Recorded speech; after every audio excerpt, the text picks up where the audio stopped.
Welcome, FPL managers, to a very special edition of the FPL Optimized podcast. I'm Sertalp, navigating the ship solo today, but for a good reason. We are diving into the heart of the FPL season's final stage, where cup uncertainties swirl like a storm on the horizon. Data or grass, or data and grass? That's the question we answer in this podcast. In this corner of FPL universe, we are not just observers. We have strategists, analysts, and sometimes magicians to help unravel the mysteries of fixture possibilities and chip strategies. I'm joined by two of the brightest stars in the FPL analytics sky. Jonny Currie, known as FPL_Spaceman on Twitter, a maestro of optimization models, and Alastair McKeever, our fixture sage, also known as TedLassoRegen in our analytics Discord server. They both were guests in the past, so they're not strangers. They're almost co-hosts at this point. Gentlemen, welcome. And before we chart our course through the complexities of the game, let's hear a bit about your FPL seasons so far.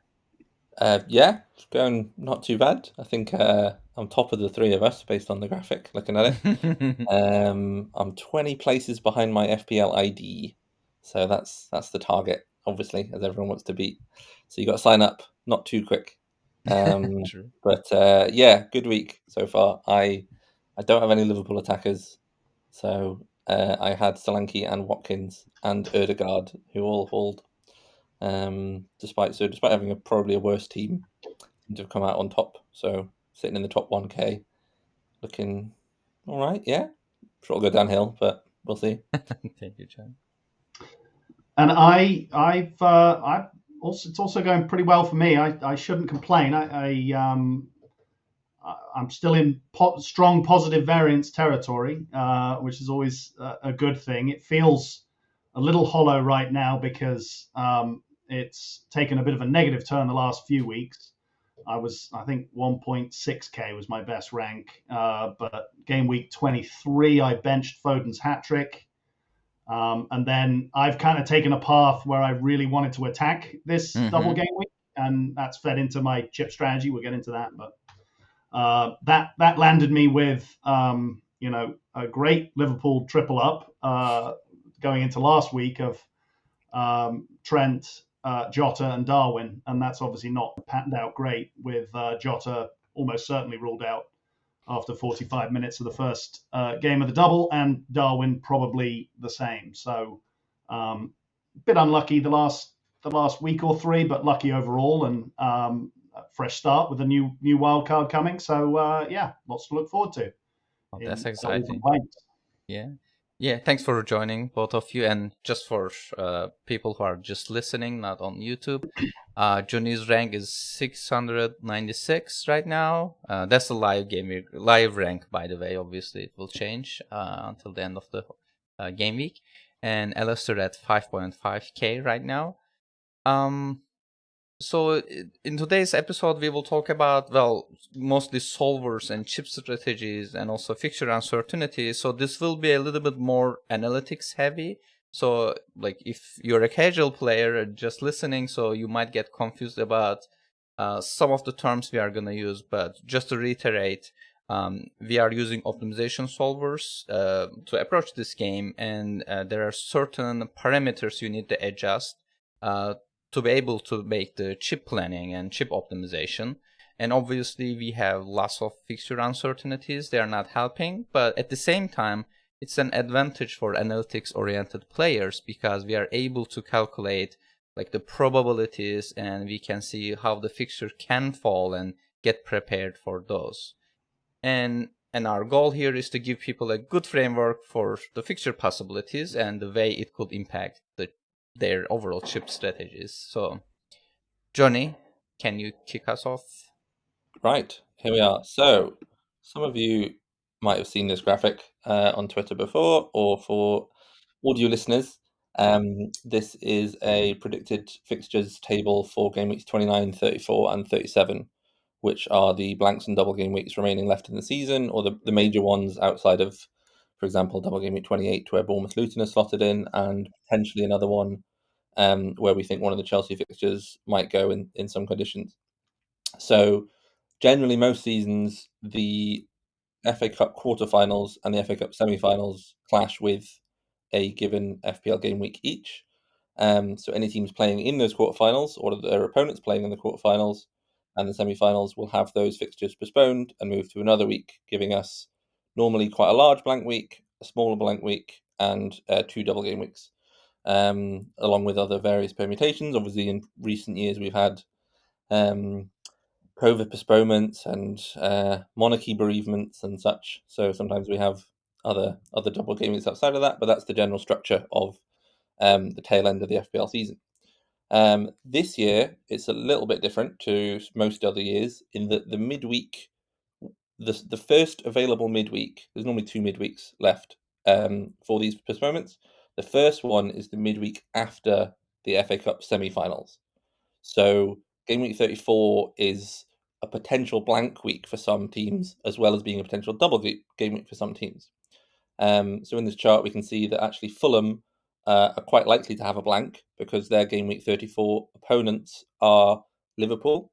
So Liverpool are one of the favourites to make the FA Cup semi-finals, which would move the Fulham-Liverpool game out of the game week 34 midweek and could move to game week 37, we think. Might move to 34. And because Fulham are out of the Cup already, and so are Tottenham, their FA Cup quarter-final opponents, then they have a guaranteed fixture in game week 29. So they don't have one to move into 34. So some teams aren't as clear as that.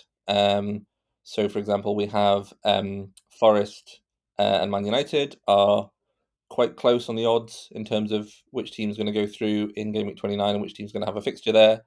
But Man United also play Newcastle in game week 34, who are both quite likely to make the semi-finals should they progress.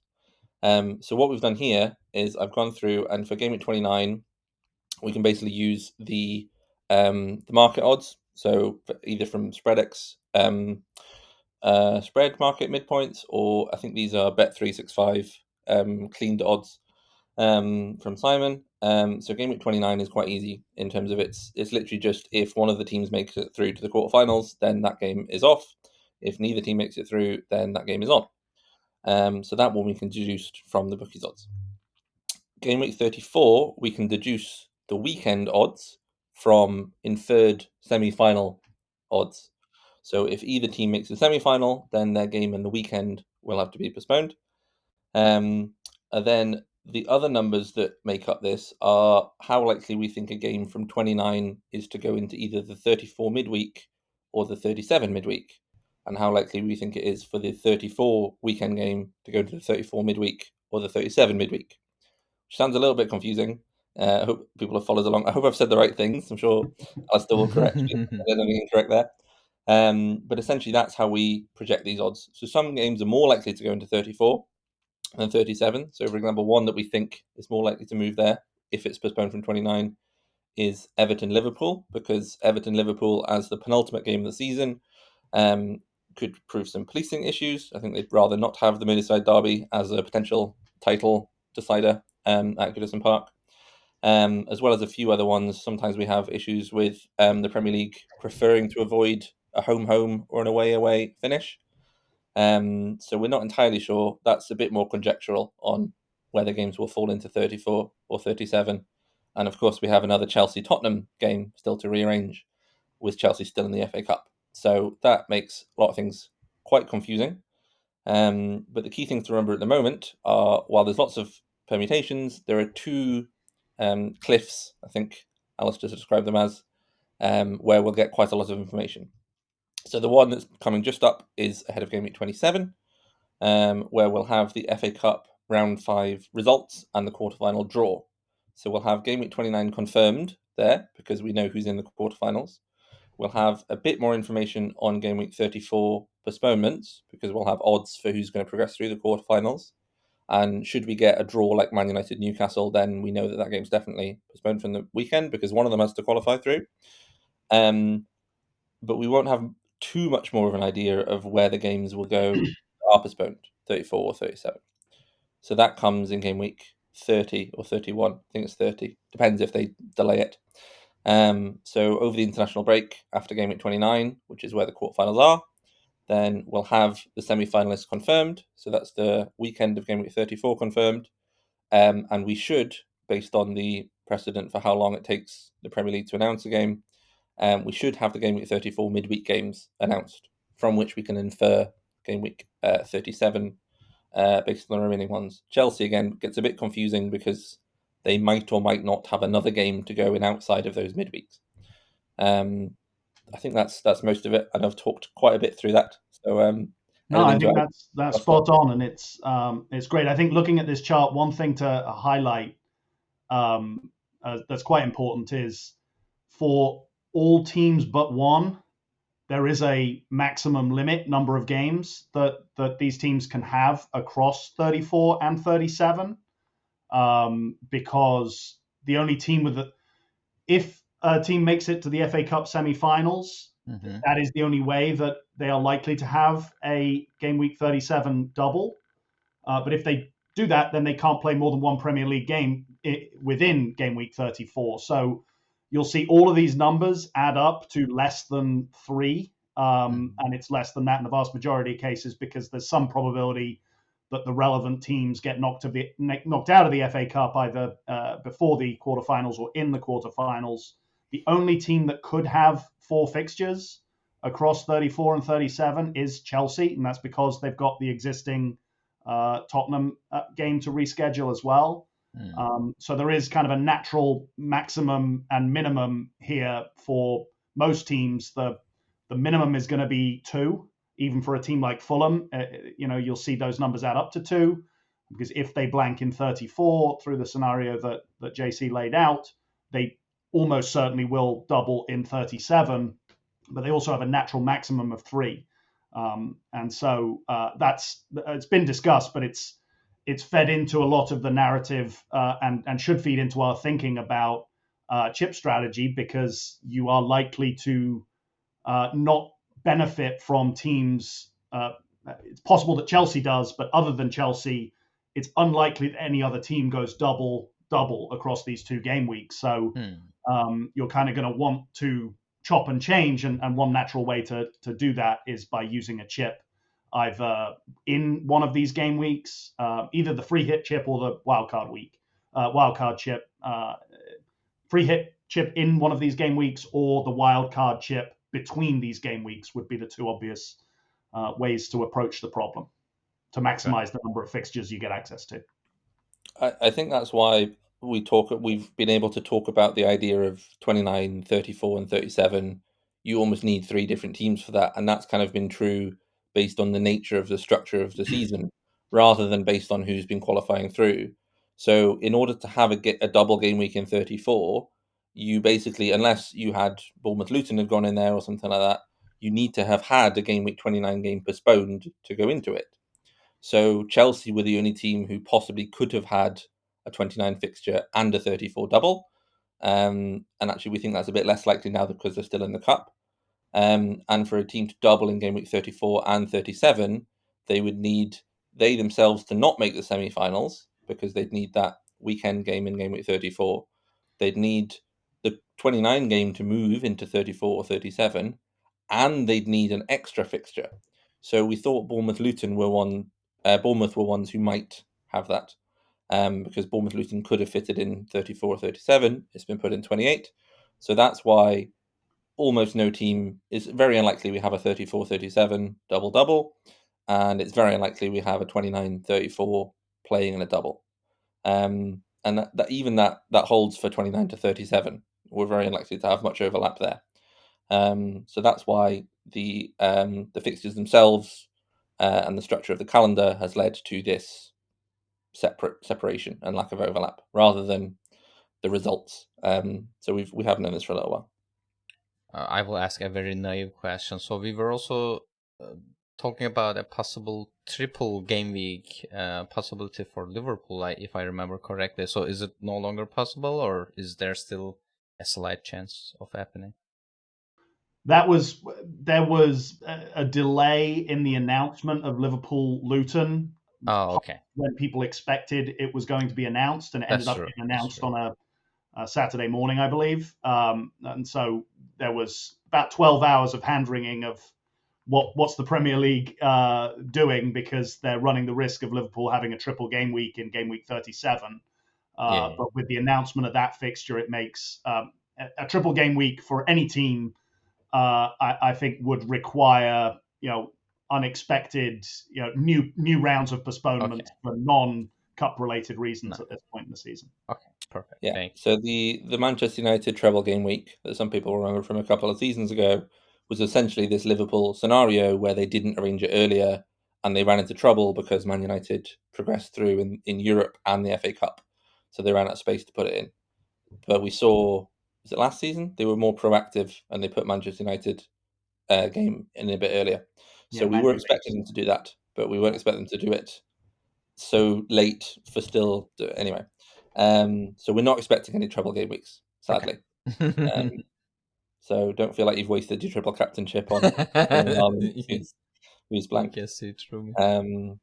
Yeah, so the sort of teams who are likely to double, just very quickly, in game week 34, are teams who their opponents are the ones who are qualifying through to the quarterfinals, because that means that their semi-final game is their semi-final. They're not going to make the semi-final. So game week 34, they should have the extra game, and we think the 29 game we're going to 34. So I'll just move over to our everyone's favorite Venn diagram. So this is the predicted fixtures for what James from PlanetFPL has put them in terms of binary fixtures. So where they might go. I'll zoom in a little bit. So what we have here is we have Burnley, Aston Villa, Brentford, Luton, Forest, and West Ham all playing in game week 29 and not having any doubles later on. I think I've forgotten exactly which game, West Ham and is it Burnley have guaranteed single, barring exceptional circumstances, because they're both out of the FA Cup. Their game week 29 opponents are out of the FA Cup, and their game week 34 opponents are out of the FA Cup. Correct. So we're not expecting doubles or blanks for either of those teams. Whereas Luton play Brentford in game week 34, and Luton is still in the cup. They've got Man City, so in order for them to have a blank or a double, they'd have to reach the semi-finals, which we think is unlikely. Same with Forest, they'd have to make the semi-finals themselves. And Aston Villa, I think, is it Bournemouth they play in game week 34? Correct. Cool. Good memory. I'm glad I'm getting that right. So double game week 34, we think are teams like Arsenal, Crystal Palace, Everton, and Sheffield. So that would be Arsenal having their game with Wolves remaining in game week 34, and Arsenal Chelsea moving in from game week 29. So that would be their game week 29 blank, moving to game week 34. The same with Sheffield United. They'd have their Sheffield United Man United game moving to 34. Palace would have Palace Newcastle moving to 34, and Everton would have Everton Liverpool moving to 34. So these are teams who are playing a team who we think are likely to make the quarterfinals or the semi-finals in the FA Cup in game week 29, but are playing a weaker opponent in game week 34. So we think their game week 34 game will still be on, giving them a double. And all four of these teams are already out the cup themselves, so they can't make the semi-finals, which leaves most of the rest of the teams with a likely double in game week 37. So the assumption here is that most game week 29 postponements will go into 34, and most game week 34 postponements will go into the midweek of game week 37. We have an exception in this instance where Wolves Bournemouth has moved from 29 to 37. We think there may be some potential balancing of midweek number of fixtures in game week 34 and 37. Or at least that's James's theory here. So again, that's a bit conjectural. They might not decide to do that. They might move another fixture. I'm not sure if there's anything specific about Wolves Bournemouth that would move it there, but no, it's a non-TV fixture. It would be kind of. It's not been picked by TV, so it would be really about kind of just balancing out how the midweek games are stacked up, even though there's no TV considerations. If it were to move, if that were the only one to move into 37 instead of 34, so sure. So this is kind of proving the point that while we may be able to give good estimates of who's going to make the quarterfinals and the semi-finals, and actually we have quite a few heavy favourites in round 5 for making the quarterfinals, the moving of the postponements to 34 and 37 is something that is quite hard to predict, and it's more to do with what the Premier League and the broadcasters want. We should get a bit more information about that as well when the Game Week 35 TV fixtures are announced. I can't remember exactly when they are. Do you remember, Alastair? The Game Week 35. 35, is that right? Is that what Tala said? I think that would likely be in conjunction. It would be prior to Game Week 31, I think. Okay, right, similar time. Yes, he was predicting what he thought the Game Week 35 TV picks might be, and he was using that to influence. So there's levels beyond even what I can understand. So if you're feeling lost, then we feel lost sometimes too. I think it's important to say this Venn diagram, we can move things around on the fly if we can figure it out here, JC.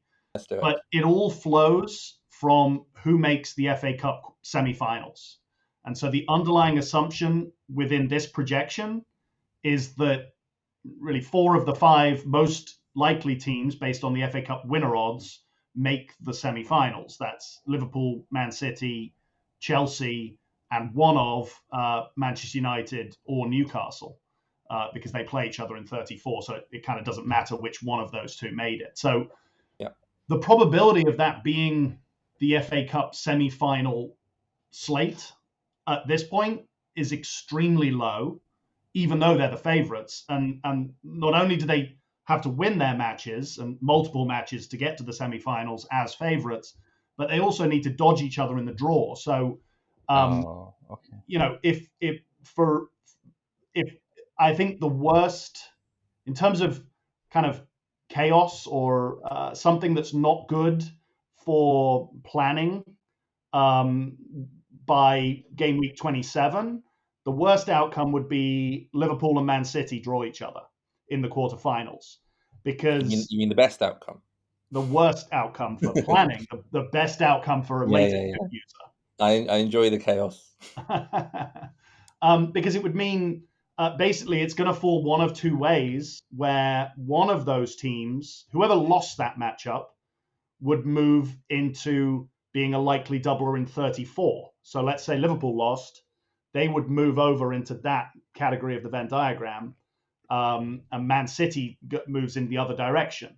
And so, given that the captaincy candidates, most of the season have been and likely will be through the end of the season have been Mo Salah and Erling Haaland, that will be awkward because you'll want one of them in Game Week 34 and one of them in Game Week 37. It certainly would promote the idea that a free hit in one of those weeks would be very, very valuable, or for teams that have very high team value or just want to force it in, having both for that period would be critical. But there's lots more swing factors than that. So Wolves making it to the semi-finals would be a real spanner in the works for lots of reasons. They would technically stay in that segment of the Venn diagram, but then Arsenal would move over from the likely doubler in 34 to a likely doubler in 37. And obviously, we're going to have lots of Arsenal assets and want to plan our chips around when we get them in and take them out. And I suppose the other one, JC said in the build-up to this, anything that touches Chelsea right now and happens to Chelsea in the cup competitions has far-reaching implications, because if they go out in the quarter-final stage exactly, if they beat Leeds in the 5th round but then go out in the next round, let's say they draw Man City, and then they're expected to go out in the next round, they would then fit in a very interesting and unique part of the Venn diagram. They would likely double in 34 and 37. So they'd be a valuable team that suddenly you could just build, Chelsea assets in advance of that and play them through without potentially playing a chip in one or other of the weeks. I suppose the other swing factor in the 5th round that a lot of people know about, but I think the most important matchup for chip planning and ultimately, how the rest of the season is going to play out and who we pick and when, is Manchester United against Nottingham Forest. It's a close game in the bookies odds, about 60-40 in Manchester United's favour, because Forest are at home. But kind of that will the outcome of that game. If Man United goes out, they could move. They certainly play in game week 29, but they might, and Nottingham Forest would obviously move out of that, probably into the 34 bucket, because they'd be expected to lose against most opponents unless they got lucky and drew whoever wins between Coventry and Maidstone. They would be expected to lose in the next round. But Man United might, if they might actually drop into a different category of the Venn diagram, because they play Newcastle in game week 34. So they might then sit alongside Fulham and Spurs with an expected double in 37 if Newcastle were to get to the semi-finals. So you'll see there's lots of ways that this moves around based on outcomes.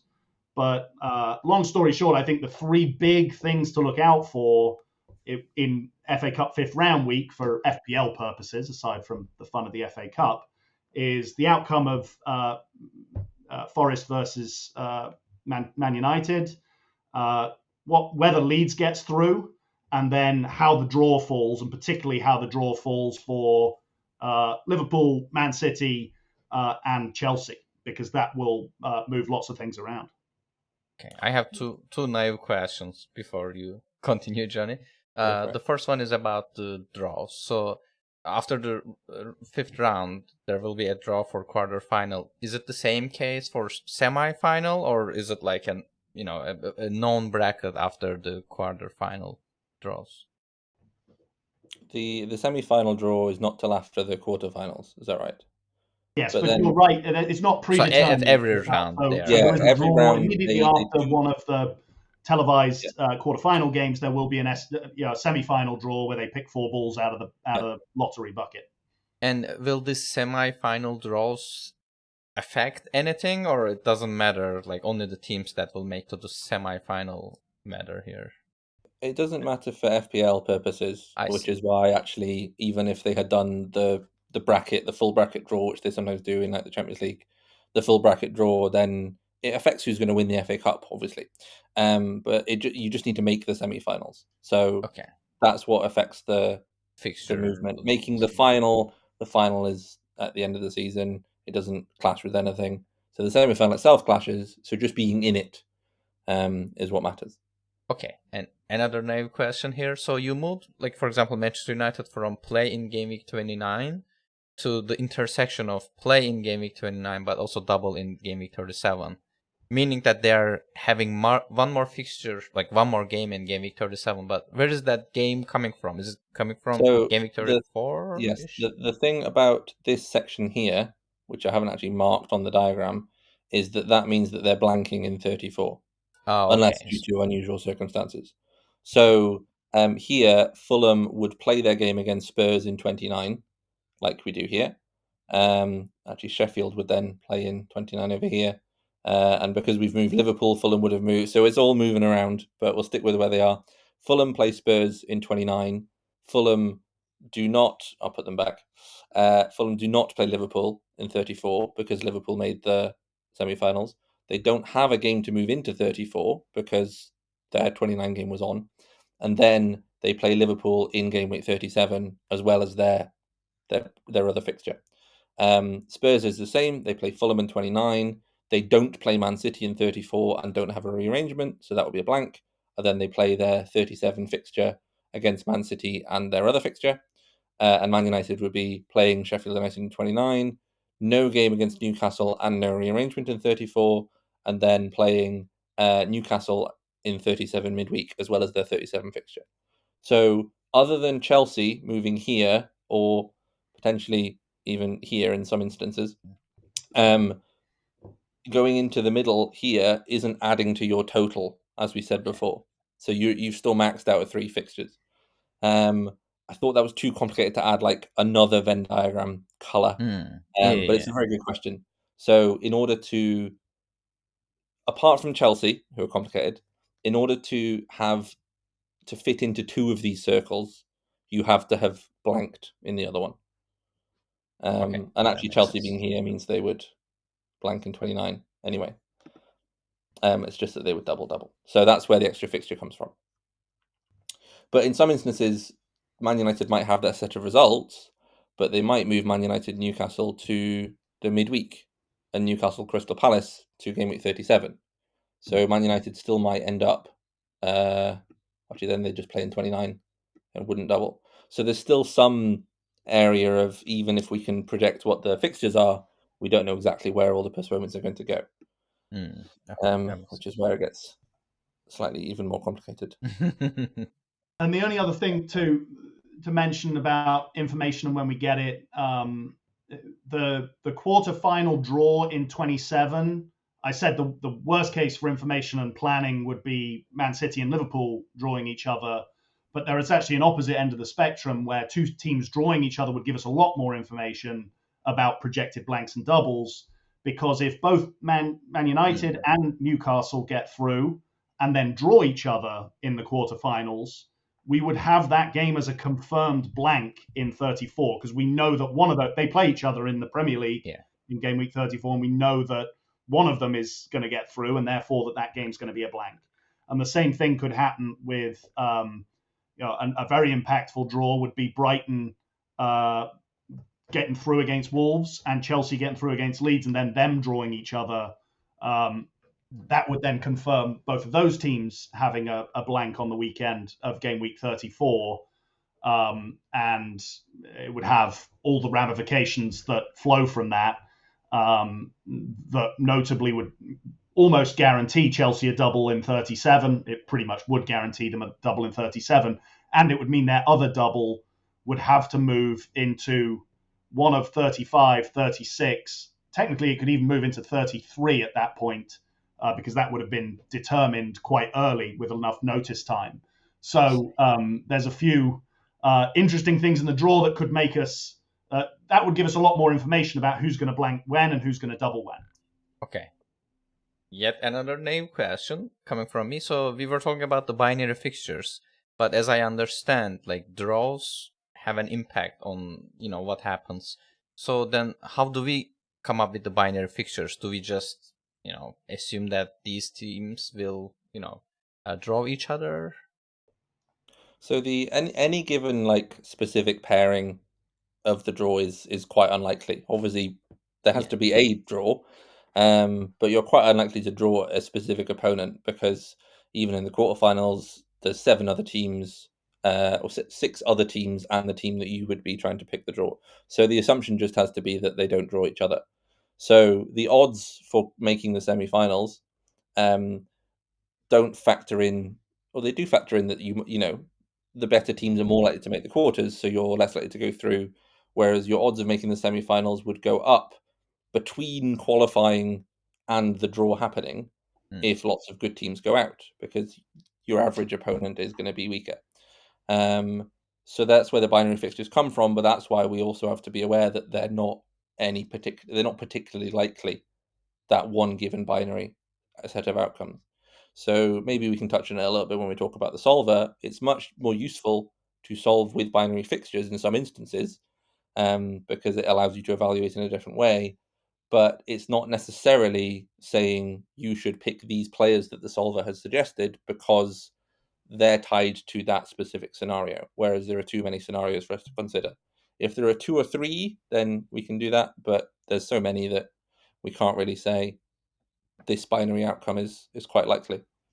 Even the set of games that will happen in game week 29, we've got a chart in a little bit that shows actually even the most likely scenario is only about 20% of the time. Yeah, I saw those. So we assume that they don't match up against each other, because it's quite likely that one pairing happens, but we can't predict it. The draw is well, we're told the draw is random. So I'd like to believe it is, and we can't do some analysis on. I don't think anyone's quite got to the point of looking up who's doing the draw, and whether they've favoured home away ties with certain players, but I'm sure we're not too far away from trying to predict that. Wasting our time having fun. Right, yes. So here we have the possible fixture scenarios table for game week 29. So this is ranking the likelihood of any given set of fixtures being the games that we have in game week 29. Shout out to Simon, analytic_FPL, who helped me with this. He did all the simulations based on the market odds that we showed earlier, to deduce how likely each given pairing is. So we can see at the top, the most likely sets are, well, we've got Burnley, Brentford, Fulham, Tottenham, and West Ham Villa are the confirmed fixtures. So they're on in every scenario, barring, well, we never know, something unusual happens. Can't predict everything, but they should be on. No cup postponement will happen to move those. Luton against Nottingham Forest and Man United against Sheffield United are probably the two most likely games to drop in. We know that only one of them can drop in, or at most one. They can't both drop in because that depends. Oh no, they can both drop in, can they? Am I getting that wrong? No. What you said was correct. Yes. Okay. If Man United beats Forest, then Man U, Sure. Sheffield Yes. United Okay. is definitely a blank. If Forest wins, then Luton, Nottingham Yes. Forest definitely a blank. It's the other way around. They Exactly. can both not They be could in. neither happen. Yes, it could be that neither happen if Luton beat Manchester City, and then Man United win. In which case, Man United are through and can't play Sheffield, and Luton are through and can't play Forest, who lost to Man United, who aren't in it. Right, but it's pretty likely because the odds of Luton beating Man City is around 10% ballpark. The loser of Nottingham Forest against Man United, their game will drop into 29. So the most likely scenarios are the three we had confirmed and one of the two. So that's 21% and 13% we've worked out. But even then, that's about a third of all possible scenarios, giving those four. So it's quite likely we have these four.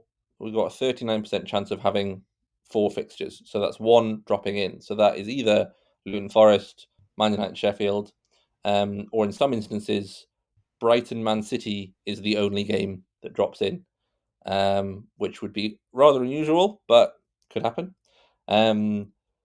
It's almost as likely that we have five fixtures. So that would be a 41.2% chance. So that would essentially be probably Luton.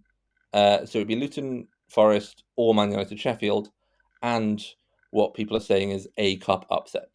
So it's quite likely we have a cup upset. We don't know where it is. It might be Newcastle lose to Blackburn.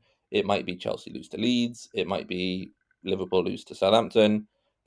Each of those individually is relatively unlikely based on being the stronger team. But because we need them all to go, all the favourites' way, for them to all be off, then there's quite a high chance that one of them drops in. So if you want to really broadly just narrow it down to these are the kinds of scenarios that happen, it's probably Luton Forest or Man United Sheffield, and or another random game dropping in. Not random, the losing team. Be that Palace Newcastle, Arsenal Chelsea, Wolves Bournemouth, or less likely Everton Liverpool, Brighton Man City. So we can see the different pairings here. But again, as you see, most individual scenarios are, even the more popular ones are around 2, 3, 4% likely to happen. So we can't plan for a specific fixture slate yet. Alastair's having a go with his wildcard, but you can hedge your bets in some ways. I know some people are playing it this week, so I'm sure everyone will be interested to hear your thoughts and processes on it. But essentially, that's what we're expecting. We're expecting probably Luton Forest or Man United Sheffield, and maybe another one dropping in due to a cup upset.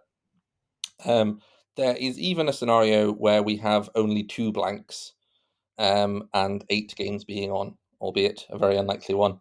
And slightly more likely, we have one where none of the games are on, apart from the 3 we have confirmed already.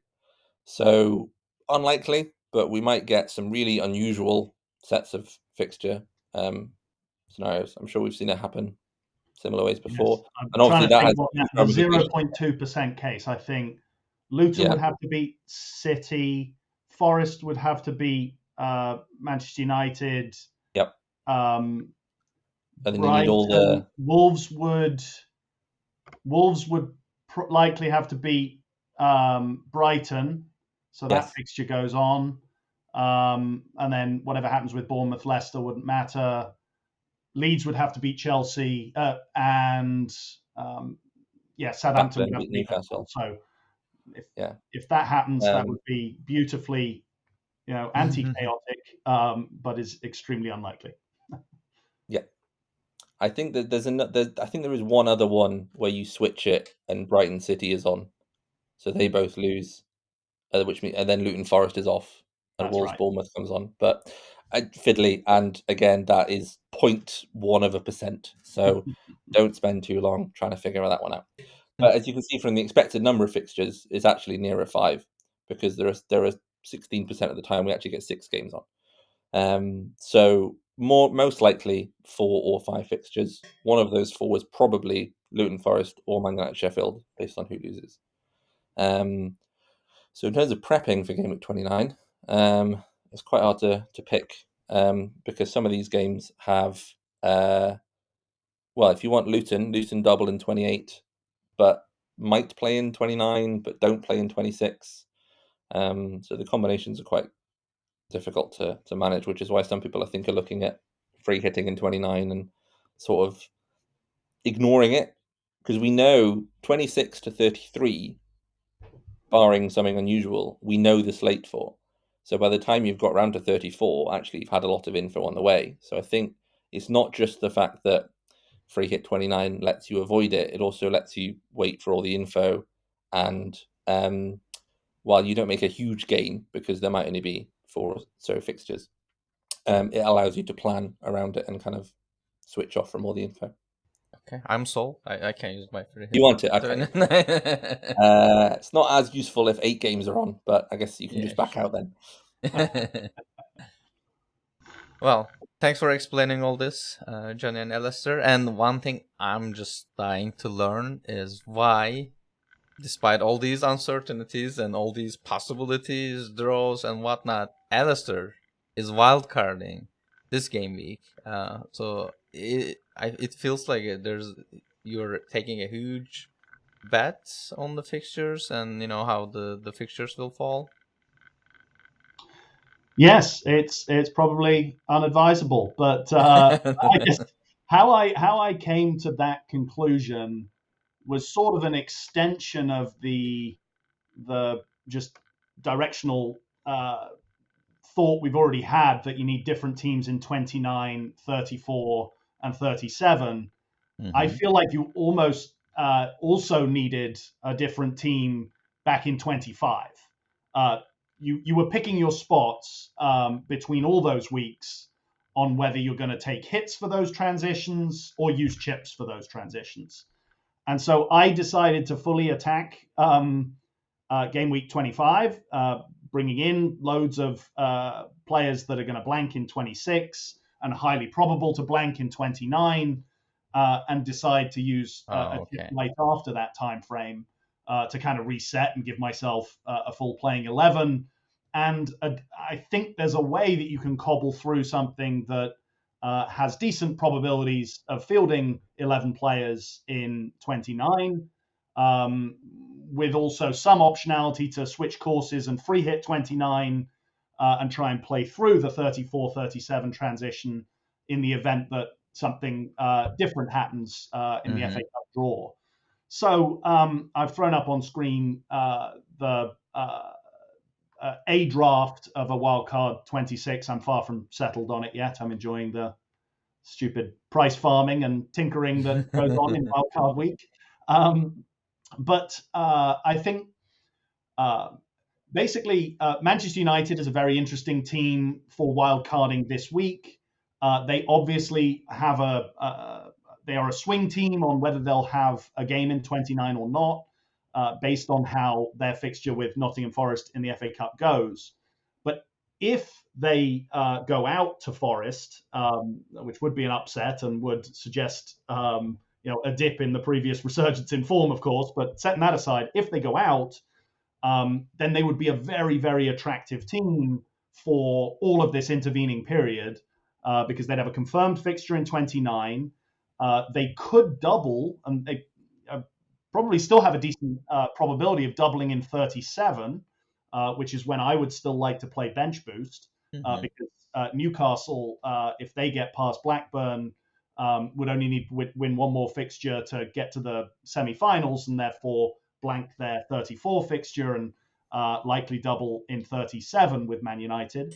And in the near term, United have some very favourable fixtures. So they're an interesting team, and you can also sort of pair them with a Luton player. So in this draft, you'll see I've got Diogo Dalot and I've got Doughty on the bench. And like JC was running through, neither of those are confirmed 29 players yet, but it is highly likely that you get one of them. So you kind of have a natural hedge there where you're picking two players that aren't confirmed to have a fixture in 29 yet, but you're pretty sure that one of them will. And with them both being defenders, that's a nice pair. So in this draft, I suppose you've got Pau Torres has a confirmed 29. I have Watkins has a confirmed 29. I have a goalkeeper that has a confirmed 29. And then on the bench, I have Richarlison and Son that would have a confirmed 29. And I would have a strong probability of getting either Doughty or Dalot. And then I would have a transfer in 27, a transfer in 28, and a transfer in 29 to boost my number of playing players based on the outcomes of the FA Cup. And also in light of what JC said, the probability there is one cup set is decently high. So there's a chance that Leeds beat Chelsea and suddenly Gabriel and Saka play. There's a chance that Leicester beat Bournemouth and Brighton beat Wolves, and suddenly I'd have sort of hit the jackpot. I'd have Senesi, Hwang Hee-chan, and Solanke all playing, and so no concerns really about fielding 11 in 29. The fixture scenarios for which this draft is pretty bad looking in 29 is probably, unfortunately, the most probable one, where Luton Nottingham Forest is the only game that goes back in, because I think out of memory I would have 8 starters before hits in 29 after using those transfers to bring in players that do play. And so in that case, or in a case where the Luton Forest game plus the Crystal Palace Newcastle game, which I don't have any players from either of those teams in this draft, that would be a bad scenario. And that weird one where Brighton and Man City were the only game added back, that would be a bad scenario. But those three in combination make up about a third of the possibilities. And I think in all of the others, I would have at least 9 playing players in game week 29 from this draft. Again, and then you have probably get called out in the comments for this, but that's based off of memory and throwing this draft together a little earlier. And it could be plenty more than that. It could be a very comfortable playing 11. And I like the structure of the team for then getting me through to free hit in 34 and bench boost in 37. Because I would have a lot of transfers between 29, when presumably until 29 I'm using that to bring in players that play in 29. But after that, I would be kind of naturally using a lot of transfers to bring in players from the bigger teams who are likely the ones that are going to be kind of guaranteed to double in 37, building EV in the meantime and getting me to a place where I could bench boost in 37 by using those 7 transfers. So that's the thought process. It could clearly backfire, but the starting point was really wanting to attack game week 25, which has backfired. RIP Diogo Jota and get well soon Darwin Nunez, putting my Liverpool fan hat on. But I think the other consideration, using chips versus deferring chips, it's often conflated with info value. New information always has value, but it doesn't necessarily always tip in the favor of you should have saved your chips. if in these scenarios where there are loads of cup upsets this fifth round, and we get 6 fixtures into game week 29, that subtracts a bunch of double game weeks from game week 34 and game week 37. So in hindsight, if that happens, if there's 6 or more fixtures that land, it might start to look like grabbing the EV now by not taking hits to get through this 25-26 transition might start to have looked like a better decision. In the most likely scenarios where the big teams are the ones that get through to the semi-finals and there are only 4 fixtures that are added to 29, for most managers that are using those binary fixtures, they are seeing the benefit of waiting for certainty of the fixtures. And I totally understand and get that. And people that didn't overcommit on game week 25 doublers from Liverpool and Luton specifically are already in a position where that's obviously the right decision. But there's ways that FA Cup fixtures and the implications on blanks and doubles can actually make deferring use of chips look worse, not better. And most people just think more information means I should have waited. And I don't think that's true. The other thing to note on reasons why chips later might not bring the value that we think they might bring more value. That is the risk that you're taking, but you're betting the EV that you've managed to gain in 25 and 26 by attacking and then wildcarding out of it. You're betting that amount that you won't have it later, which is a reasonable bet for some people who have either deliberately done that or might find themselves in a position where actually they have, I don't want to say inadvertently attacked game week 25, but Liverpool and City had a double. That's a very good reason to bring those players in, especially when Liverpool had Burnley just before it. But not only is there instances where cup sets make game week 34 smaller, we might see that the moving of fixtures from 29 to 37 and 34 to the 34 midweek happens, which is what happened in, I think it was 2017-18 that Ben was talking about. So actually in that scenario, almost all of the game week, the FA Cup quarterfinal postponements moved to the latter midweek, and almost all of the semi-final postponements moved to the midweek of the same game week, in which case double game week 34 is quite small. In that instance, it had 3 doubles and 1 blank, I think. But we have also seen in the past that was another season where the semi-final was followed by the free available midweek. In 2012-13, there was a big version of this. So we had 5 doubles and we actually had 3 blanks for, I think it was West Brom, Swansea and Spurs. So it's not just you need a cup set. You might get scenarios where the fixture slate happens as we might expect it to, or in a likely scenario, but the Premier League moves the games in such a way that actually game week 34 is a bit of a dud. It might be a really exciting, couple of blanks, 4 or 5 doubles, in which case that's probably where your free hit goes for a lot of people. And people who've used it in game week 29 to try and manage that maybe haven't, they're not as well set. But it might be that actually it's just there's only a couple of extra doubles and one team blanking, which might be Fulham, that maybe isn't necessarily so relevant. So there are other reasons why certain injuries happen as well. Haaland's out injured for a while, and actually you're well set with whoever, or Salah, or vice versa. So there are other reasons why you might not realize the EV later beyond just some cup sets. So I think that's the reason for the bet. Yeah. And there's always uncertainty. This happens earlier in the season. People wildcard 8 because they can attack Burnley, Luton double, and it works out, and they get lots of price rises. But some people wait for the blank game week 18 and the double game week 20, which we thought was happening, what didn't happen. And actually, in the end, I think both of those scenarios proved value playing them. But we don't know what the value is later. So if you see a massive EV increase this week, don't just put it off because you think it'll be better later. Yeah. And I think the one other thing, I mentioned that in a third of the fixture scenarios for 29, I'm still going to have a tough time getting through 29 with this specific draft.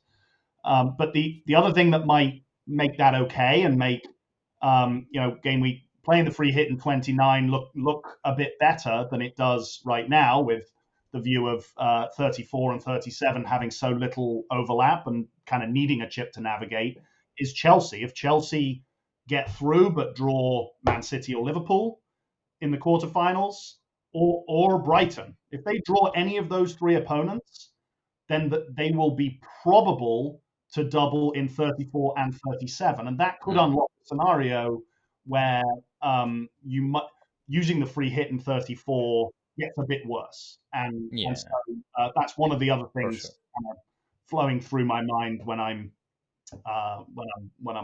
making this fairly insane looking decision. I mean, among all the people who are probably wildcarding in 26, you might be the only person who thought this to this detail. I mean, this is one of the best explanation of why someone is wildcarding I have seen. But yeah, I mean, it makes sense. Like if you have been planning it. One of the only people who deliberately planned to do it rather than seeing their game week 26 team and gone, oh, maybe I should wildcard. Yes, exactly. The graph. Like there are lots of people who are just wildcarding because they just saw their team and then they're scared. Which is still fine. They've just accidentally followed. Yeah, Alastair. sure. I think the other thing to point out with a lot of the things you were discussing in terms of the hedging or picking players who you've got that pairing or they might double, or actually in the scenarios where they play in 29 you don't free hit, but in the scenarios where they don't you might free hit, is actually still relevant to a lot of people making their last transfer before we get that big chunk of information. So for me, wildcard 26 doesn't make sense, but wildcard 27 might in some scenarios. So I want to leave it open that I might play through, but I might not, which I think is what a lot of people are trying to do. And we can't just roll a transfer because you might wildcard, but also because we've got a lot of blanks this week. So for me, something like, I think I'm probably going to bring in Hwang Hee-chan because he's got such a good fixture this week. But not only that, if Wolves Bournemouth ends up on in 29, that means I'll already have Solanke. I'll have Hwang Hee-chan in place. I can then pick up Senesi and Neto and play through, and I don't need to play my free hit 29. Whereas if the game's off, free hit 29 might make more sense. And in the same vein, the player I'm probably going to sell for them is either Richarlison or Cole Palmer.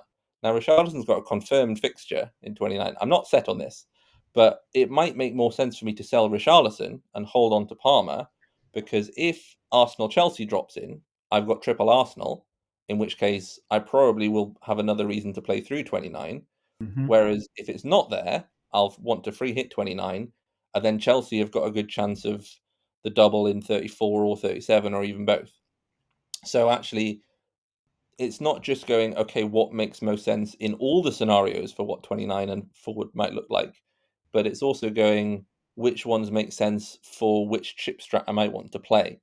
So if I can pick a player who makes sense in certain scenarios where I'll want to free hit or not free hit in both instances, I'm not sure if I explained that perfectly, but I think you can see how actually selling a player with a guaranteed 29 fixture for a player without a guaranteed 29 fixture and holding on to one who doesn't necessarily have one can still make sense for your team, because you're still gaining expected value in the meantime, and you know that in these scenarios you free hit and in these ones you don't anyway, so you can gain overall.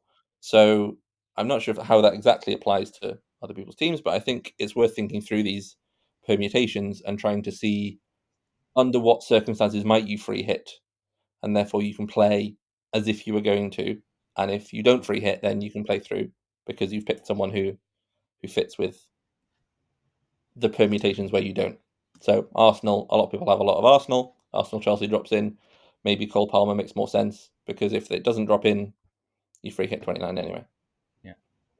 Or you panic and you wildcard 27.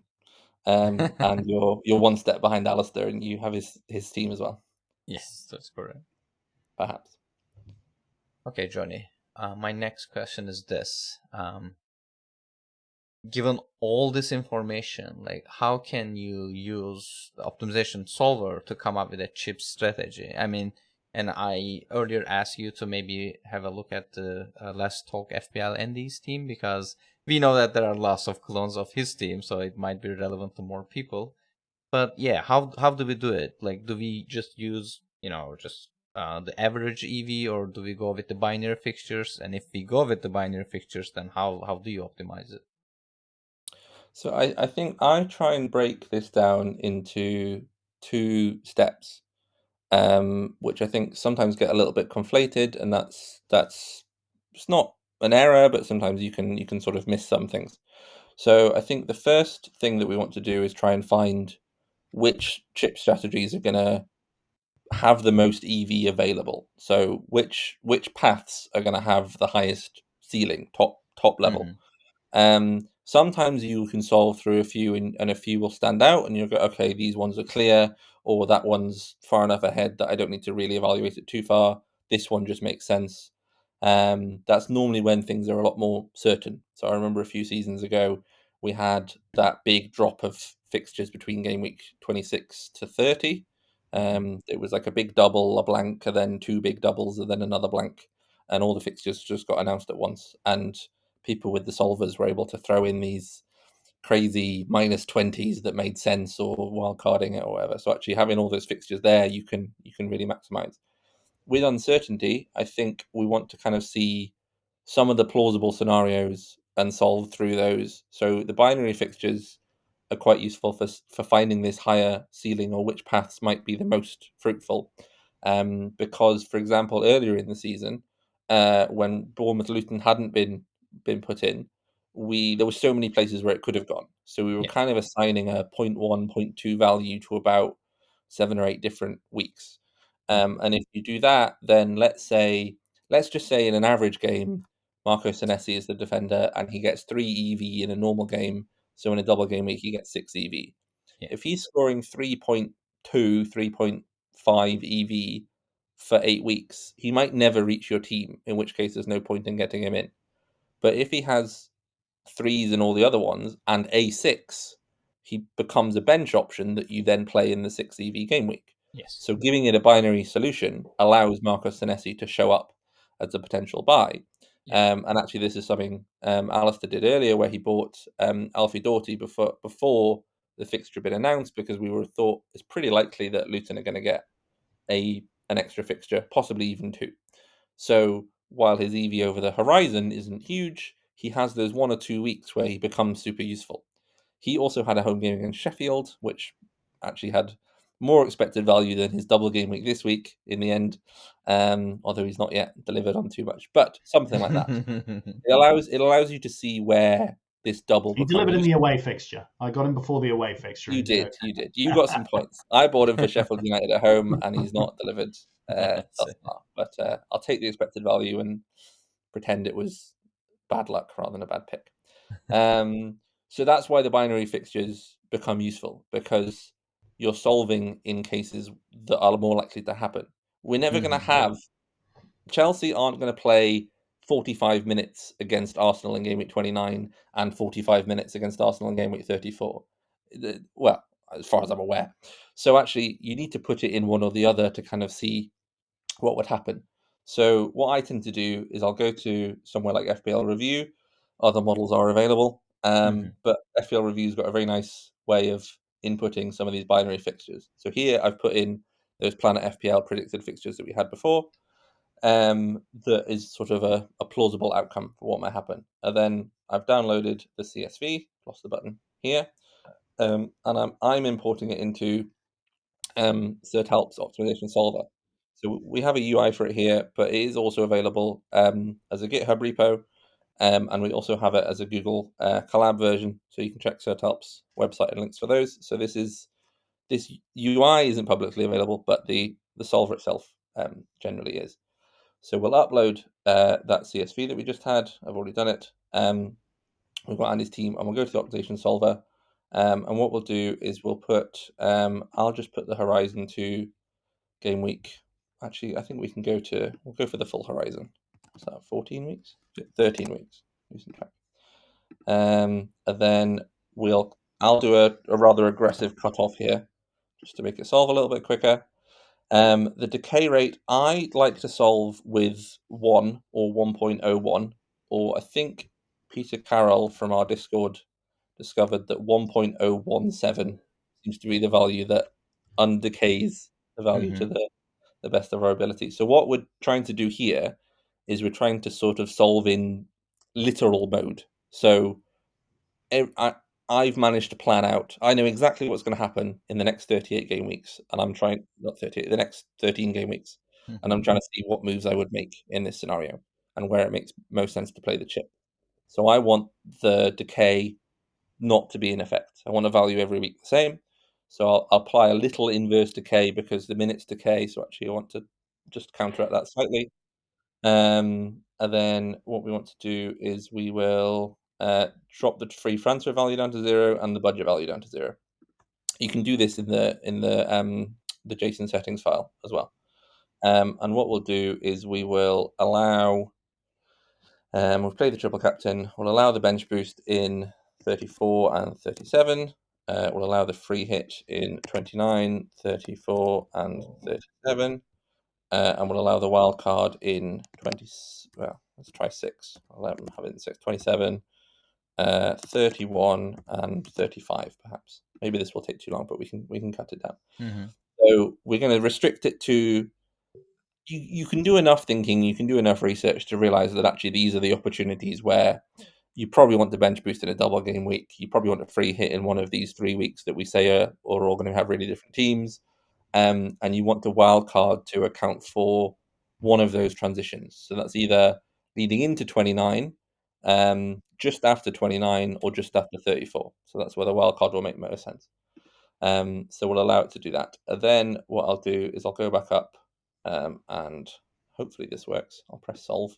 Okay, so while that's running, we can talk a little bit through about the process. So we've dropped it down to 12 because we don't have 38 EV yet. But what you can do is you can see where it thinks those chips might make most sense to pair together. And the way I see it is that you're not actually looking for which players are going to be in this solution. You're looking for the evaluation, or the EV, the maximum EV of this path, because you want to have the highest ceiling path so that when you try to grab that EV, when you inevitably can't grab all of the EV and things start to falter, then you have the highest upside in that path. So the evaluations you want to do on top of that are evaluating the paths themselves. So once we've highlighted the candidate moves, so for example, for my team, I think most scenarios, game week 27 wildcard and game week 35 wildcard make more sense than a game week 31. So I'll still look at 31, but I'll have ideas of, okay, these are the 2 or 3 the fixture, wildcard permutations that I want to evaluate. Then I'll go in and I'll start solving with the settings that we're more used to. So that's around a 0.85 decay value. I'll keep the horizon in. I'll maybe drop the EV cutoff a little bit. And I want to see what sort of moves are making sense for that scenario. Because you're not going to make you can barely even make a move 2 weeks away from what you planned. Like, I wasn't planning to do Trent to Virgil van Dijk this week because I didn't think he'd be injured, and actually that's what I end up having to do. We have a solution. So wildcard 27, free hit 29, bench boost 37 is a plausible one here. Take a hit this week. So you can either solve and allow it to go everywhere, or what you can do is you can solve each set of the chip strategies that you're considering. So for idea generation, it might make sense to just solve and see where it puts them. But if you have a few in mind already, you can solve each of those in this literal mode and compare the evaluation scores, and see which ones are higher. If there's one that's way higher, then that's your decision kind of made for you, unless it really doesn't make sense. But if they're quite close, then you want to go and dig in a bit more about what sort of moves are contributing to this. Because some of these, the ceiling might be slightly higher, but it might be more fragile, or like the second top line falls quite far short of the top line. So sometimes you end up with a permutation where it becomes heavily reliant on one player, and if that player gets injured, then the strategy starts to fall apart. So you might, I can't think of a specific example. It might be that it relies heavily structuring around Bruno Fernandes, at Man United. And actually, if he's not available, or if the fixture doesn't fall in the way that you want it to, then there's not a viable alternative. Whereas in the fixture scenario that picks Bukayo Saka in the same place, then maybe if Saka gets injured, you can pick another Arsenal midfielder, or actually it allows you to pivot to Cole Palmer at Chelsea, because actually they end up doubling in the same places or something like that. So actually then I would go through and I would solve in the regular modes that we tend to do and see what players come up. Something that happened in game week 17 when I played my wildcard was when we were evaluating it before, we were looking at wildcarding either side of blank game week 18. And one of the things that the top line did in wildcard 16 or 17 was it wanted Brian Mbeumo before and after, but not during. So the top line, because it thinks it's got all these moves, does Brian Mbeumo to Douglas Luiz for Sheffield United at home, and then back to Brian Mbeumo for game week 19, which is quite a fragile line because you can grab all that EV, but one injury and you don't have that free transfer available, and actually that line doesn't make sense. So I was originally leaning to wildcard later because the top line of wildcard 17, while looking slightly higher than wildcard 20, actually was more fragile once you evaluate it. What then happened is Brian Mbeumo got injured, and you just start with Douglas Luiz, and actually wildcard 17 proved to be quite fruitful for me. I'm sure wildcard 20 might have done the same. Maybe it didn't really matter, but that was the thought process behind how I settled on actually wildcarding before the blank game week rather than after, even though a couple of weeks before that, it looked like it was going to be the other way around. So that's how you can kind of evaluate the player. So I think I try and do it in 2 steps. So I'll do those literal modes where I do, okay, I want the full horizon, I want the full decay. Every time you're solving, the settings you're putting in are basically the assumptions you're making about the question you're asking the solver. So the assumptions I want to make to evaluate the most fruitful chip line is that everything goes as I want it to. So I'll try a few with different fixture scenarios. So I'll do a few binary fixtures, maybe some of the more probable ones, and I'll see which chip lines are coming up more frequently. Then in each of those candidate ones, I'll go, okay, what types of moves is it making in this period coming up now?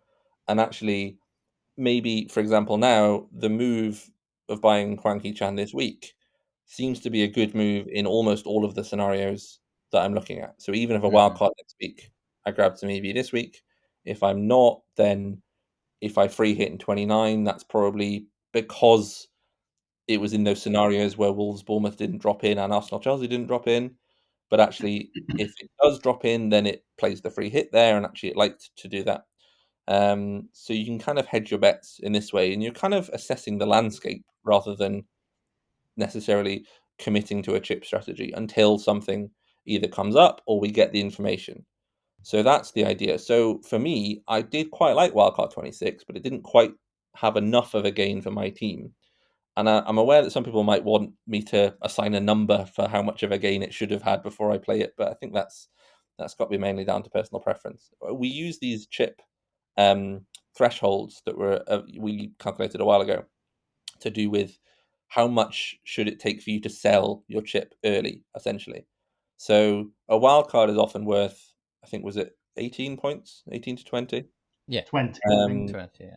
Yeah, so that's not saying that's how much it will be worth. That's saying if you can use it for more than 20 points now, you should probably do that because it's unlikely to be worth more than that later.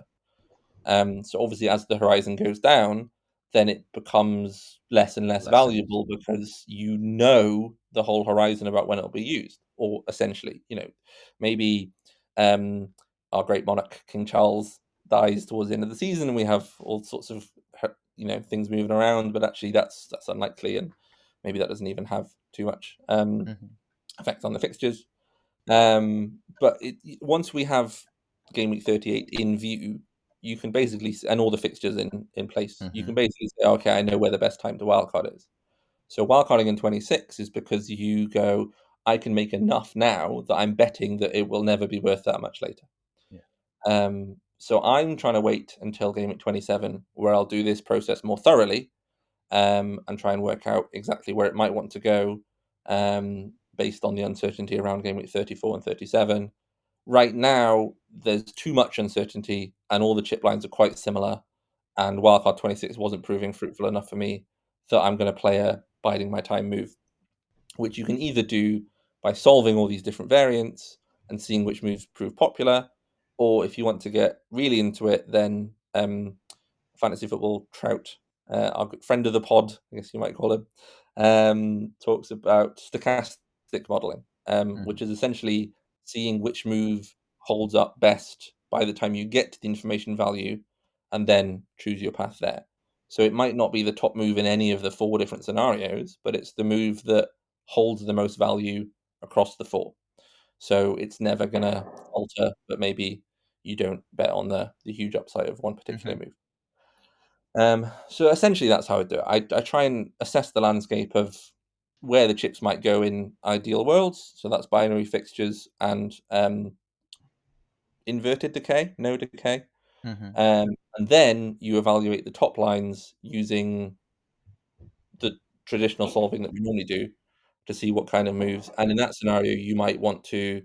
It's still worth trying out the binary fixtures. So especially at the moment, I was doing binaries for game week 29, but I would still leave spread fixtures in game week 34 and 37 because we're not as sure about those. And often you can add up the EV, and actually by the time you get there, something's changed. So you just want to know that it will hold up in most of them. So then you go, okay, I can spread the odds. I can put in my 0.85 decay. Whereas I think some people use a method where they will solve the full horizon with 0.85 decay and then evaluate it with 1.01 decay. So they'll evaluate, they'll make moves as if they were playing normally, evaluate it as if they're using a best case chip strat method, which I think can be useful, but I prefer to try and separate those two things out in terms of what I'm asking of the solve. So part 1, ask which lines are most fruitful. Part 2, ask in the fruitful line, what moves should I make to best try and capture that EV of fruit? Yeah, I agree. I mean, essentially, if you solve with one objective and then try to evaluate with the other, you might still be losing some value because obviously, well, optimization solvers are very like single dimensional from that perspective. So it doesn't care about your secondary objective. You're only solving for one. So, and solving it the single objective and then try to evaluate with the other, it might not always work the best. Maybe there was a very close suboptimal, or maybe there was another solution with the exact, same single objective you use. But in terms of the second metric, it was going to give you a much better value. Like, and if you are trying to decide, when I want to use my chips, so since solver didn't know that you were going to measure with a secondary objective, so it might give you a faulty or like maybe some kind of like a missing information there. I think one another way, so I was trying to think about this, and one another way I would do is use your binary fixtures plan, like load it to your solver, solve it, find when you want to wildcard, free hit, whatever, and then it will give you your move this week and also moves for like next week and then the week after maybe. You can freeze those moves. So you are essentially telling solver that, okay, I need to do this move this week, and what happens in the worst case if the other binary fixture happens. So that way you are actually checking what's the worst case scenario, like what's the best like worst thing could happen to me, and then you can do your transfer based on that information. I think that's very similar to what Alastair was doing with the wildcard, like thinking about possible scenarios, and I'm doing this, and in the worst case, this will happen, and I will have this many players, for example. So it is not obviously easy to do. You need to spend some time to do it, but yeah, obviously these are valuable exercises if you're trying to optimize your chips. One question. Sorry, go ahead. One question I have for you guys as I'm tinkering with a wildcard 26 and running all kinds of solves, but not as expert at solving as either of you two fine gentlemen are. what's the right free transfer value to use when evaluating like a real world path instead of this evaluate the ceiling to compare chip strategies?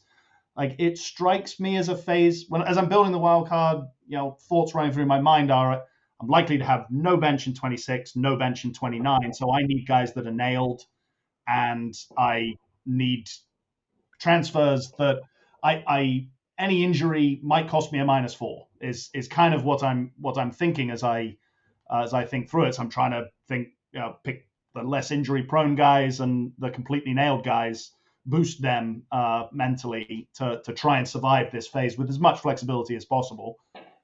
But should that play through into using a different free transfer value when solving versus the typical 1.5, or is there a different way to ask the solver the question, as you put it, JC? So 1.5 was kind of like a empirical observation from the other like re-optimization exercises we had. So obviously, like a free transfer value should change. And the best way to drive it is thinking about, what's the probability of someone getting injured and I need to use a hit. So what's the probability of you are forced to using a hit in the long horizon? So if you think that, okay, there's a really big chance of me like being forced to take a hit, then obviously the free transfer value should go up because you want to roll it whenever possible. So yeah, that's essentially it. If you're picking like players who are like injury prone and like thinking that, in a very like, it's very likely that most of my team will be available anyway and I won't be forced to take a hit, like even with the fixture rearrangements, you can think about it. If that's the case, then value gets closer to 0, obviously, or becomes 0 if you think that all of your team will be available no matter what. So I will try to estimate a probability of injury, or regarding fixture arrangements, you know it better than I do, but I will try to estimate what's the probability of I will take a hit in this horizon, and then that will that will give you the value of the free transfer.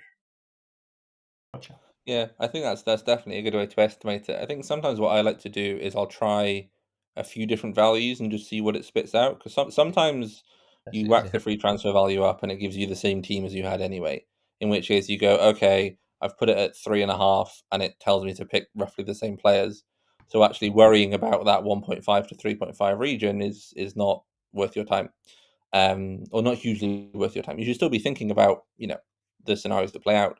But if you can look at it and go, okay, the ones that appear when it's this high, the ones that appear when it's this high, and the ones that appear where it's this high, then you can get a feel for it. It might be something you can kind of tell anyway, but like which players and which structures are those robust ones, and which ones are the ones where you're actually being a little bit greedy. And then you can use your own intuition to decide, okay, like how risky do I want to play it, which is a bit of a play style thing as well. So as well as using that actual evaluation, that Sertalp mentioned, I think this is something that people who aren't as analytical will they're kind of thinking in the same way. They're just not adding a numerical value to it. Mm-hmm. So you might say, "Oh, this is a tricky part of the season. I need to make sure that I'm not really booking any transfers in because each one might end up being a hit because I have to fix another problem." Whereas actually, this is an easy spell, so I can attack here. So actually, seeing what happens in different ones can give you a better feel for how your team is set up and whether that is robust or whether this pick is upside chasing a bit more. Yeah. And I would, like, whenever I'm wildcarding, one thing I always try is not allowing any transfers for the horizon. And so it might not make sense in this case, but it's still a valuable exercise because you don't know which players you will get stuck with, because if you need to make other transfers. So first I solve it for, like, just like Jonny said, like, whatever the parameter you want to change. It could be the DK base or something else. I'm not allowing any transfers, and I'm trying to see which players appear no matter what. And then I'm trying to lock those players in for my game week 26 squad, for example. And then I increase free transfer value a little bit and then allow transfers to see which players are with my team through the horizon. and then I lock those players too. So it is kind of like an iterative process that I prefer to do, and then eventually I leave only one or at most two players who needs to go in the short term, because like even that in some cases are a little bit risky, but deriving it that way is much better than trying to find the perfect value for all the parameters and have everything at one go. I've got some interesting data fresh off the press that I saw earlier from Chris Musson, who's in a Discord server, who was posting about the average length of time that you hold a player. So for the IDs 1 to 100k, so these are the people who signed up first generally. So it's not a full sample, but it gives you a rough idea. The average time of length that you're holding a player in the past, so a players that you don't currently have in your team, is 5.75 game weeks. So 5 or 6 game weeks. So actually, even if you're trying to buy someone for 2 or 3 game weeks, you probably do end up holding them a little bit longer on average. Yeah. And the players of the ones that you have in your team as well, it goes up to 6.75. So I think 6 to 7 as a rough average, as an idea of like how long might I have to hold this player. Obviously, some people come in and go straight out again, and actually that will be because there are some players you hold for almost the whole season.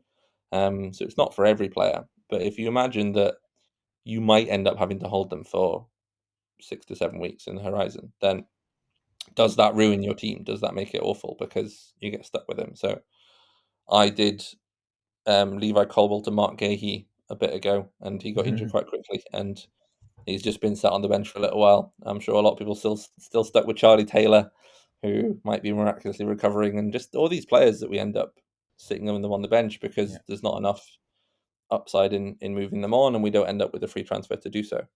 So it might be like, oh, I can grab an extra little point here, and maybe someone like Marco Senesi makes more sense because you're grabbing that double.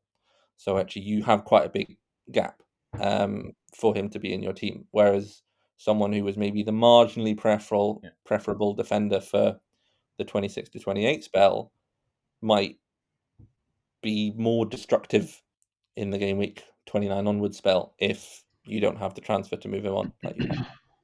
Yeah. But yeah, I mean, it's a mixture That of would arts. be to bring that to a real world evaluation. I was sort of thinking about today is Pau Torres versus Moreno.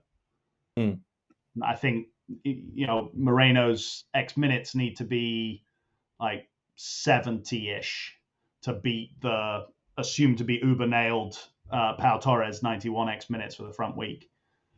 Now, obviously, there's Luca Dean, who's ruined many a season of many an FPL manager for his own reasons in the past, but could ruin Moreno owners' seasons as well. And Moreno doesn't have the best injury record either. Yeah. So I guess maybe you need more conviction in Moreno to surpass that tipping point for him to be a sensible pick, where the more solid X minutes certainty might feel a little better, which I normally lean the other way, as you guys know.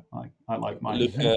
Luca Dean managing to ruin someone's season by playing games would be quite a new one. I think he's normally he gets injured and you lose him, but if he starts playing and that bothers you, then he's found a new way to tease us. Yeah.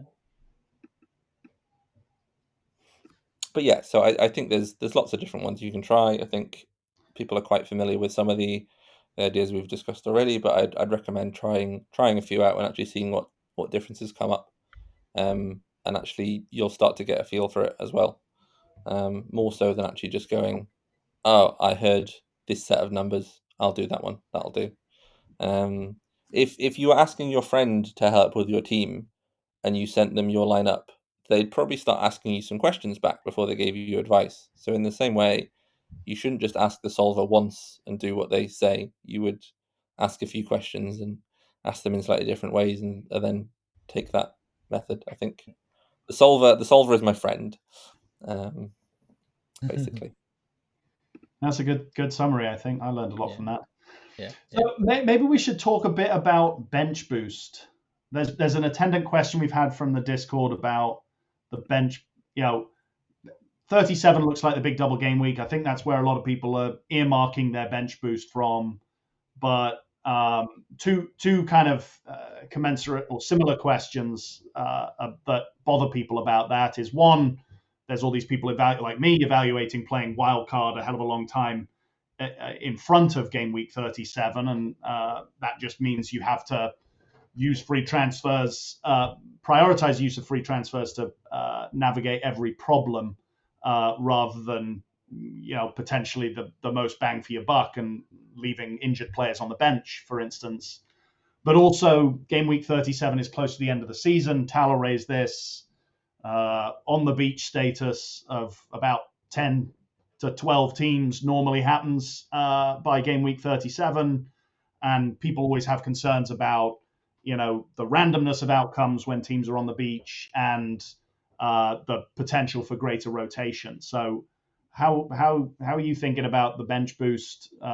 What's the bench boost threshold value to use? And are you thinking about game week 35 because you like playing the wild card chip close to that bench boost chip, JC, or is it for other reasons? I think we are expecting game week 37 to be the bigger double game week, which it might not fall as. And actually, I think there was a few scenarios where wildcard 31, bench boost 34 looked quite nice, and free hit 37. And people tend to prefer to put the free hit in that big double at the end because, well, one, it's more exciting. People like to free hit in a double rather than a blank as a sort of attacking rather than defensive move. But also because it's the bigger teams who we might foresee as having rotation prone players. So if Man City have wrapped up the league, then are their stars going to be playing all the time, or are they going to have focus on a Champions League final that they've got at the end of the season or something like that? So I think I see it more as a risk for expected minutes than I do for this on the beach theory, which is, I love that we're already talking about it, and we haven't even got to the FA Cup round 5. I mean, there is still, it is somewhat a tangible thing. I don't know how measurable it is in terms of actually players' output, and I would imagine that it's the same sort of thing where people say like a player can haul off the bench. It's like, well, yes, they can, but they've only played a third of the game. So, in order for Haaland off the bench to be better than Solanke, then he's got to be performing at triple his output rate, which maybe he does. Maybe he does perform at triple the output rate of another striker. So, if a team is on the beach but has a double game week in 37, I'd probably still rather two of their fixtures than a similar player with one attacking fixture. It might not seem as exciting, but the drop off in a player's output isn't going to be such that it halves, I would say, or I'd be surprised. So it's more so that some of the players might not have the nailed minutes that we want. And you're a little bit more fragile if you can only build for that with free transfers, which is, I think, what puts people off having the wild card so early and the bench boost so late. I don't think that makes it unviable. I think actually quite a lot of the time this is one of the things that comes up when you're solving with the sort of best case scenario, is it quite likes the early wild card with the later bench boost because it thinks it can get there, whereas we might have reason to believe that you might not necessarily get there because you have issues or your transfers come up, need to be used elsewhere. So maybe again that would be a case for solving with some free transfer value in. So I'd be more worried about minutes risks, but I think that's more likely with the bigger teams who have the squads to rotate players. I don't think Dom Solanke is not going to get rotated if Bournemouth are safe. I mean, they're kind of safe already anyway. He's not going to get rested. He'd have to get injured, presumably. So maybe he isn't chasing the golden boot and not pushing for Europe, but I think he's still going to get chances and try and score goals because that's his job, as people say. So I think that's the thing that worries me more about bench boost later and why people might want to free hit. And people have the allure of, oh, I can pick Jeremy Doku because he's going to play both games. But that's still a risk. And actually, that's a risk that other managers are going to get to, whether they've got the free hit or not. Maybe Jeremy Doku is viable and you can pick him up with your transfer because you had a transfer to buy Foden, and it looks like Foden might not start. But again, you can get that wrong. You can get the minutes wrong. It can look like someone's nailed for a double, and then I don't know. Pep plays Bernardo Silva at left wing back. He does what he wants. So I think that's the kind of things I'm thinking about later. But that comes with the uncertainty when we solve. So I don't think bench boost 28 or 34 is proving enough value for most people. Some people did bench boost 25, and I know we both looked at that, Alastair. But I think the value to sell it is probably, it possibly is lower than it has been in other seasons. I think often when you're playing it out, it looks like your bench boost might be something like a double game week goalkeeper, 2 good single game week fixtures. That's fine. Yeah, so I think a bench boost value is going to be something like around 15, 16. I think it could be a little higher, and actually we've seen bench boost EVs of 20 in previous seasons. But it's probably going to be something like a double game week goalkeeper, 2 good single game week fixtures of maybe around 4 EV, and another one who is playing. If you have a good set, if you wildcard 35, you probably can get to 15 doublers, or at least 14, which might prove a little bit more. But again, you saved your wildcard. If you go early, you probably can get to another double game week outfielder, and maybe some 2 good single fixtures. Part of the appeal of double game week 34 for me, if it fell, was that I think it would be like Wolves, Everton, Crystal Palace, maybe, who've got some quite cheap guys on the bench, and actually Man United might play Sheffield that week, Sheffield United. So you might have quite a few nice single game week fixtures as well. So you might have Bruno and Garnacho, and then Eze and Jack Harrison, and actually your bench is double game week keeper Bruno or Rashford, Garnacho against Sheffield United, and I don't know, a double game at Wolves defender. And actually that looks quite nice. Albeit the team looks a bit funny because you've got triple Wolves and triple Everton and triple Palace, and that's not great. But they've got okay fixtures around it. So I think if you see a single game week where you've got more than 16 or so EV on your bench, I think you could reasonably sell it. Especially now. I think we'll have a better idea after round 5 fixtures and the quarterfinals. So that will give us a more firm value. So you might want it a bit higher than that. But I mean, we don't know. You're betting. That's what the bet is. We don't know what will happen when you get there. You might get to 37 and the doubles don't really fall, or your team gets scuppered and you can only manage 12 or 13 EV. But again, you're betting there that you can reach 20 odd. Yeah, I know the staunch advocates of the later wildcard, or critics of the earlier wildcard strategy, are of the view that prior to these information cliffs, certainly you shouldn't sell the bench boost for less than, I mean, I've heard people say less than 20 at this point. 17 is a chip threshold that's often used, but as you know, as you pointed out earlier, JC, that decays as we know more about what the doubles landscape looks like, and the opportunity cost of using it starts to go down. So you're right. Probably you'll be able to evaluate the use of that chip a bit better after the 5th round, and certainly after the quarterfinals, for those of us who have optionality left, which doesn't include me. Well, I mean, you'll have optionality of where to play it once things come in. You don't have the same flexibility to charge at it with a wild card like some people will. But exactly, you've gained DV on them now, and you're hoping that outweighs that. I think that's the bet. So yeah, I think later bench boost might prove really good. It's not going to be 25 EV. It's not going to be 10. We are talking about marginal gains, but then they all add up, and costing yourself 4 or 5 EV with a bench boost in a different week is substantial enough.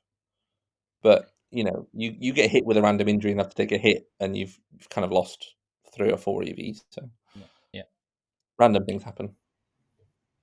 And I think it's a good point to wrap up today's discussion on optimizing chip strategies amidst fixture uncertainties. A big thank you to Jonny and Alastair for their invaluable insights. It has been enlightening to delve into analytics and fixture uncertainty with the experts of your caliber. And to everyone tuning in, we hope you have found this episode both informative and useful for your FPL strategy as we head into the final stretch of the season. Well, obviously there are lots of decisions to make, and we hope you can craft the perfect chip strategy. With analytics-oriented teams are doing pretty well on average this season. We hope this brings you great results for yourself and for Analytics FC in general. And remember, optimization tools are meant to be decision support tools rather than telling you what to do exactly. And there are multiple ways to the victory, as evident here. Alastair is wildcarding this game week, and we are holding our wildcard for later. We will have another episode this week with Buzz. We will cover our usual content before game week 26. So most of the stuff about captaincy, optimal wildcard, we will cover it in that episode. And goodbye and good luck with your remaining games in this game week. And stay curious and stay analytical. Goodbye.